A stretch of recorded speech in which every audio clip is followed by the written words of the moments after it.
La crise de 1873 se répand dans tous les pays industrialisés du monde. Les temps difficiles semblent ne jamais devoir finir. Les capitalistes sont assis sur leurs entrepôts pleins à craquer de choses qu'ils ne peuvent pas vendre pendant que nous crevons de faim. Ils ferment les usines parce qu'ils ne font pas assez de profit. Comme s'ils n'en avaient pas assez fait comme ça, et maintenant nous voilà sans travail. Je ne supporterai pas ça un jour de plus. Non, plutôt mourir. C'est une existence inhumaine. Ils nous traitent plus mal que des animaux. Mais que diable pouvons-nous faire? Nous révolter. Ne vous énervez pas, mes amis. Calmez-vous. Il est certainement nécessaire de changer la société et de la rendre meilleure, mais petit à petit. Petit à petit. Nous ne voulons pas réduire l'exploitation de la classe ouvrière petit à petit. Nous voulons l'abolir. Maintenant.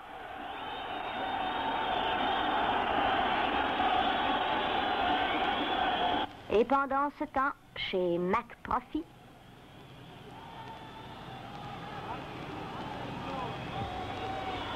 Maudite mauvaise nouvelle.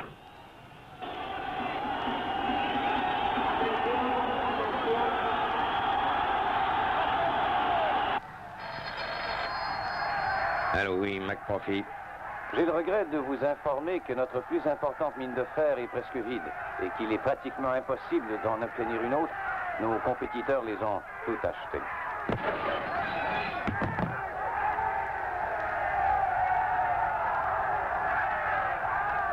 Diable, qu'est-ce qui se passe? Nous en avons assez. Viens ici, salaud. On se coupe la gorge. Vite, appelez-moi la police.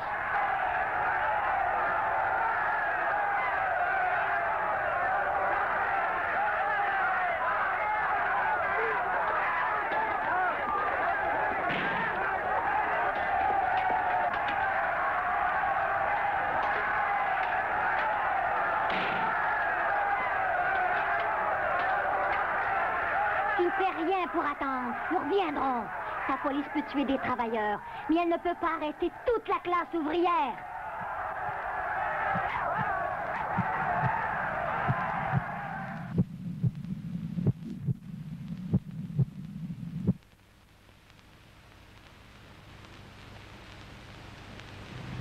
les travailleurs s'organisent. Ils créent des syndicats et des partis socialistes. Ils affirment que tout dans la société devrait appartenir à tous. Dans une société socialiste, aucun homme n'en exploitera un autre. Et les besoins de tous seront pris en considération. Mais pour que la lutte pour une telle société ait des chances de triompher, les travailleurs de chaque pays ont besoin de support des travailleurs de tous les autres pays. Et c'est ainsi qu'en 1864, Karl Marx participe à la fondation de l'Association internationale des travailleurs. On s'est rendu compte, en effet, que le socialisme ne durerait pas longtemps s'il n'était instauré que dans un seul pays. Les États capitalistes voisins ne permettraient pas ça. Partout, les travailleurs croient que la fin du capitalisme est proche et se préparent pour ce qu'ils croient être le combat final. Mais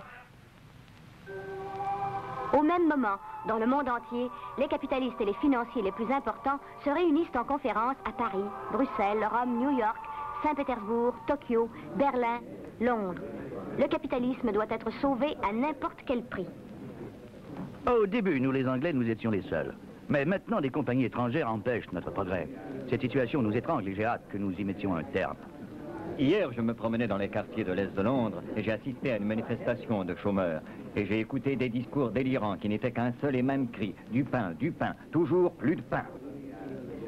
Si nous ne remettons pas les usines en marche, les ouvriers vont nous les prendre.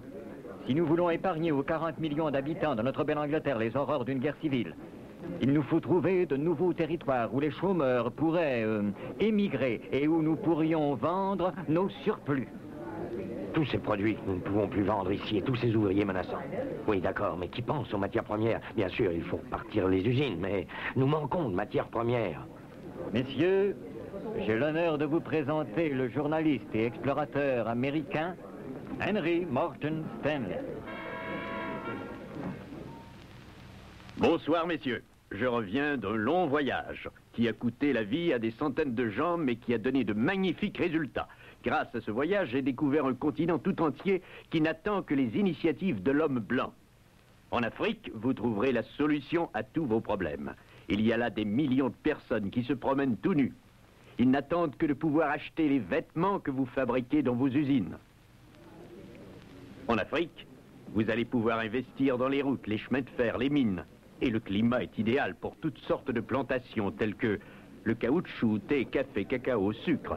Et mieux encore, toute la main-d'œuvre est déjà sur place. L'Afrique nous est ouverte. Ce n'est plus qu'une question d'y arriver les premiers. À nouveau, les bateaux quittent l'Europe pour se précipiter sur les richesses de l'Afrique. Des siècles d'exploitation, de commerce d'esclaves et de travaux forcés ont rendu les capitalistes européens riches et puissants. À un point tel qu'ils peuvent maintenant posséder leurs propres armées. Les peuples de l'Afrique se défendent tant qu'ils peuvent. Mais après 400 ans d'esclavage, ils sont divisés et affaiblis.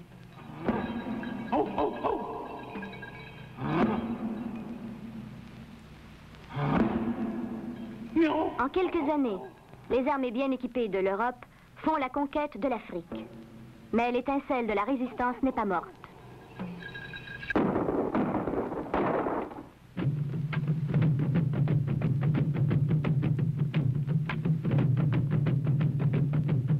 Les compagnies de différents pays se font une chaude lutte pour obtenir les plus gros morceaux du gâteau. Plus d'une fois, cette compétition entre eux dégénère en guerre ouverte. Mais les relations entre les compagnies doivent demeurer sous contrôle. Alors, les gouvernements de leur pays s'en mêlent. À travers l'Europe, les diplomates se rassemblent et se partagent l'Afrique. Avec une plume et une règle, ils tracent des frontières sur une carte et divisent l'Afrique en colonies.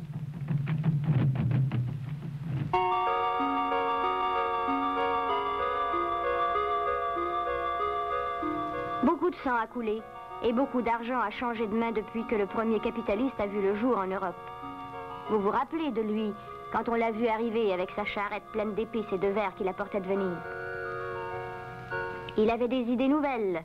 Dans le temps de le dire, sa classe avait dérobé le pouvoir aux anciens seigneurs. À travers ses usines, il se mit à contrôler et à diriger la société. Il devint un industriel.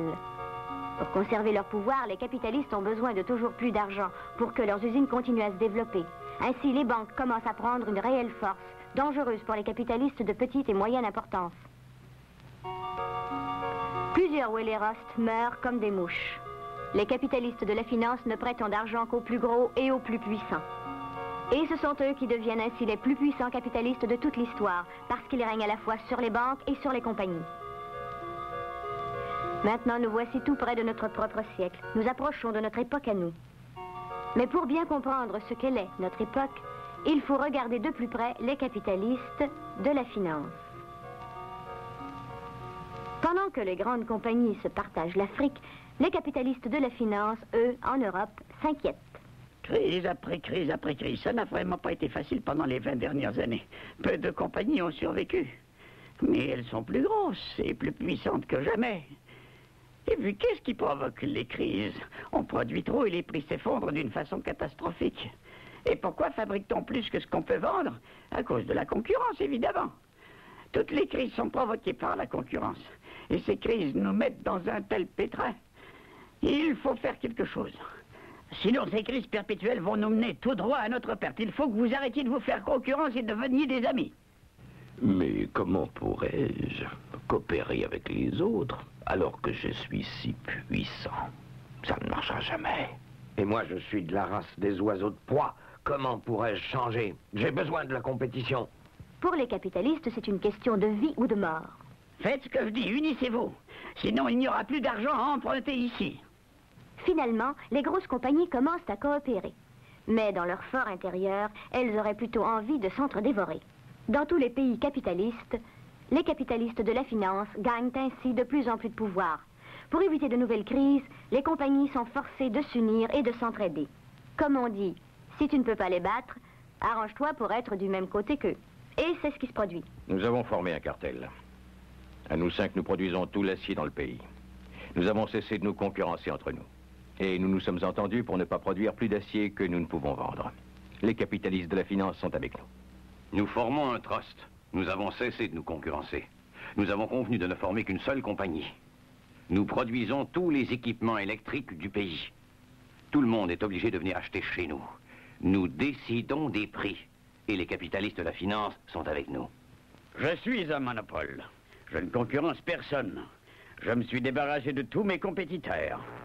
C'est moi qui décide des quantités d'huile qu'il faut pomper et de ce qu'elles vont coûter. Les capitalistes de la finance et moi ne formons plus qu'un. Voilà ce que j'appelle la vraie amitié. Les nouvelles tactiques des capitalistes de la finance ont du succès.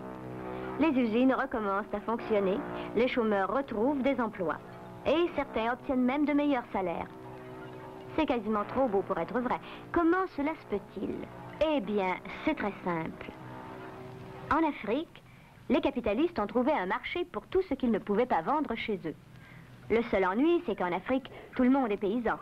Tout ce dont ils ont besoin, ils le fabriquent eux-mêmes ou se l'échangent entre eux.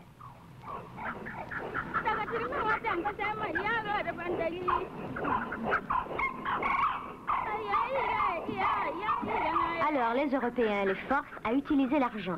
Et pour la première fois, ces gens sont obligés de payer des impôts. Voilà! Il faut que tu payes tes impôts! Mais je n'ai pas d'argent. Alors, travaille pour la compagnie. Tu vas en avoir de l'argent. Mais nous travaillons la terre, nous n'avons pas besoin d'argent. Vous travaillez sur ma terre. Je l'ai achetée.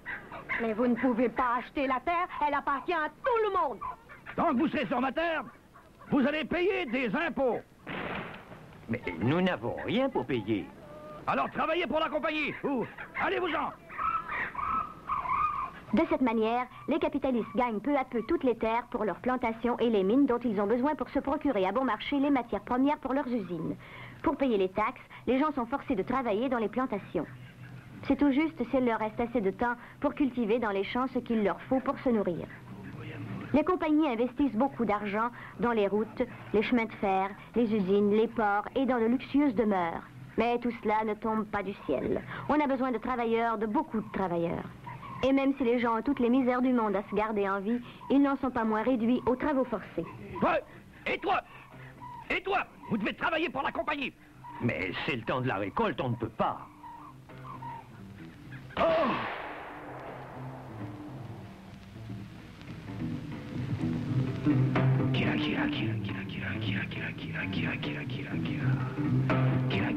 Bien. Alors, vous travaillez, oui ou non? Ainsi, les capitalistes se procurent à bon marché de la main-d'œuvre et des matières premières, sans parler du marché que cela leur ouvre pour les produits qu'ils ne peuvent plus vendre chez eux. L'année dernière, il y a eu une sécheresse. Toute la récolte a été perdue. Nous n'avions plus rien. Nous mangions de l'herbe et des racines. Beaucoup parmi les vieux sont morts de faim et plusieurs parmi nous ont dû fuir leur maison pour se réfugier dans les montagnes. La compagnie envoya après eux des chiens et des soldats. Ils furent rattrapés et jetés dans une cave, où ils moururent de faim. Notre ville ne pouvait pas produire autant de caoutchouc que la compagnie avait exigé. Pour nous forcer à travailler, ils ont enfermé 50 femmes et 10 enfants dans une maison. Ils les ont gardés jusqu'à la fin des travaux. Ils n'avaient rien à manger, pas même de l'eau à boire.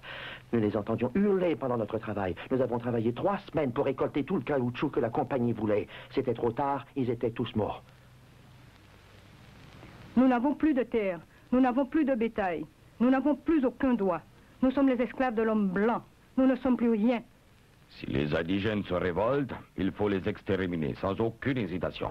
Moi-même, personnellement, j'en ai tué 150 de mes propres mains. J'ai crucifié encore plus de femmes et d'enfants. J'ai coupé 60 mains et j'ai pendu les corps mutilés sur les murs de la ville. Pendant l'époque où j'étais en fonction, 1500 indigènes furent abattus. Dans une seule plantation. On oblige les Africains à croire qu'ils appartiennent à une race inférieure. Des savants blancs se mettent à affirmer que les Noirs ont des cerveaux plus petits que ceux des Blancs et que par nature, ils sont des êtres mauvais et irresponsables. De cette manière, les exploiteurs ont une belle excuse à leurs crimes et peuvent dormir la conscience en paix. Tout ce qu'ils veulent de nous, c'est enrichir toujours plus leur capitalisme. C'est comme ça qu'il procède, le capitalisme, en volant à tous et à chacun sa dignité humaine, en les rendant dépendants. C'est la seule manière de faire fonctionner les usines d'Europe. Regardons-y de plus près. Qu'est-ce qu'une colonie? Des plantations, des mines,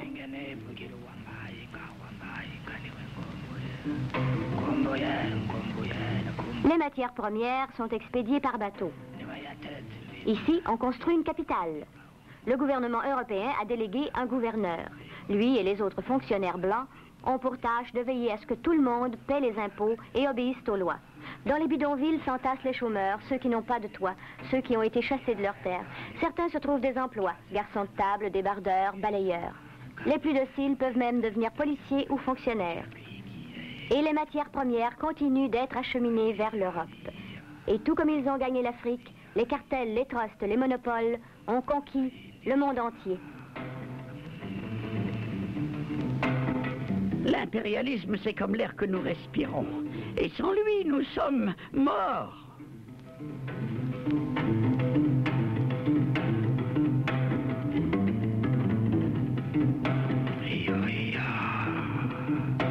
ndakumbuye ese sinzo ry'ibuyiga ese sinzo